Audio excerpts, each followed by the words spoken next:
Why is it that we all like to watch somebody else screw with stuff in their garage?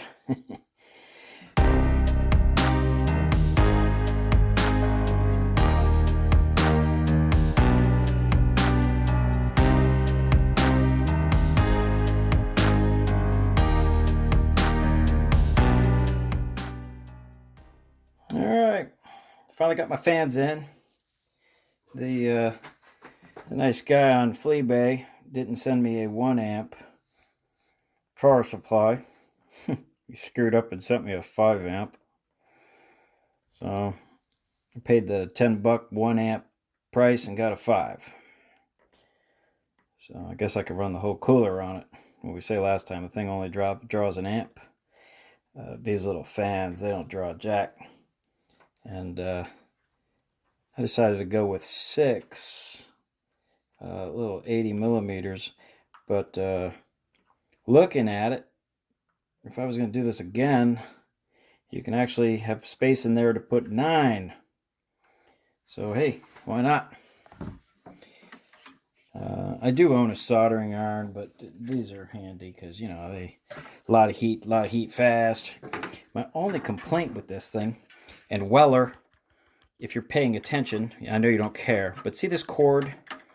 What did you make this out of? The same crap that Harbor Freight and Home Depot makes air hoses?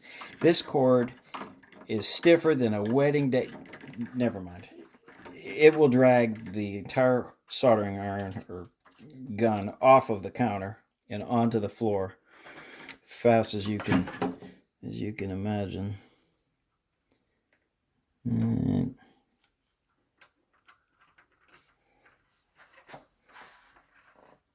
I'm sure some of you electronics wizards are cringing at my soldering job, but hey,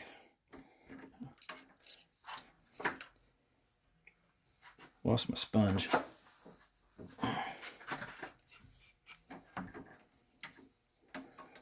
I do like it because it's fast.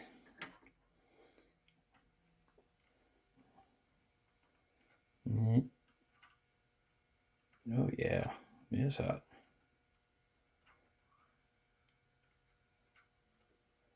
Anybody wondering why we're not casting metal these days? Because I'm too busy doing everything else.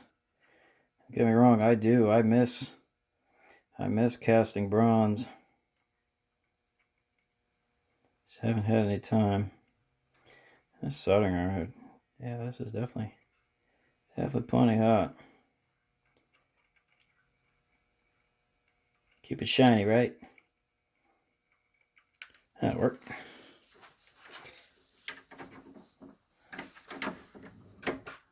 Now, while that may not be very pretty, I can just about guarantee you can't pull it apart if you wanted to. Oh, crap. I had to connect that onto there, didn't I? These little tiny little connectors in this machine have locks on them. And if you lock one on, make sure you don't do it upside down, because then you can't get it back off without reaching underneath there to push the release pin. There. This little guy, you think they just pull off the switches, but you actually have to push in that little tab right there in order to get them off. So, all right, let's get these guys rolling here. Yeah, that's good. Don't tap it into the black and white. That's before the switch. So you got to go to the blues that are on the same one as the switch. All right. Guess I could have just stuck them on there. Yeah, I didn't feel like looking for my heat gun. I just need these slightly. There we go. No black heat shrink here.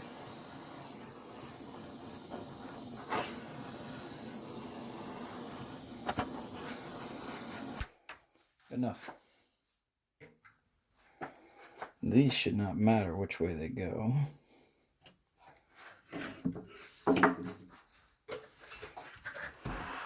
It's pretty floppy without the top on. So here's my blues.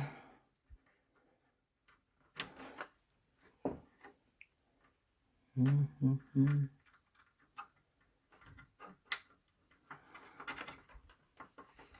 right. So sitting down here is the big 5-amp power supply.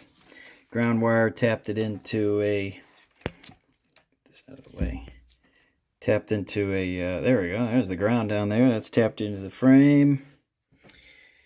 And put some double-sided stickum on the back of this, and there is 6 fans.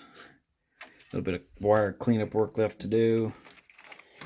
Let's see what it sounds like.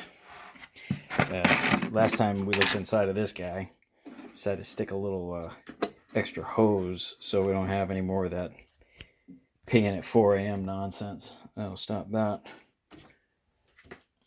Okay, welder on. It's pretty quiet. Let's see what we get now.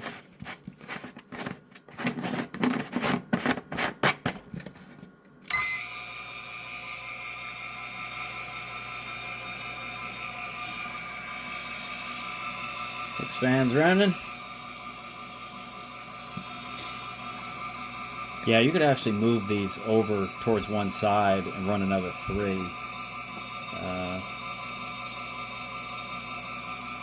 So you probably stick. I know you can stick 9 on it.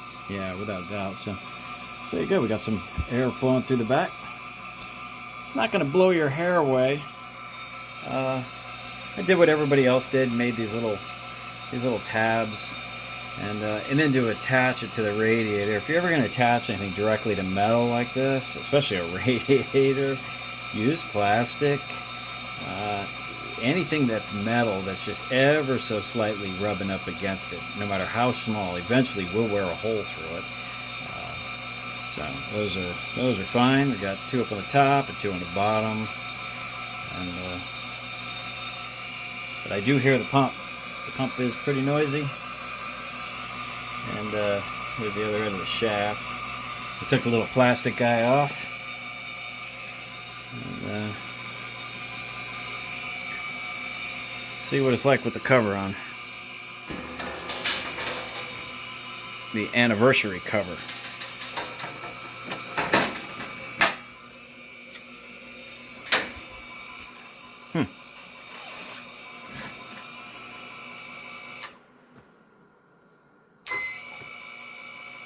Much better. Much better. Silent? No. Something I can live with? Definitely.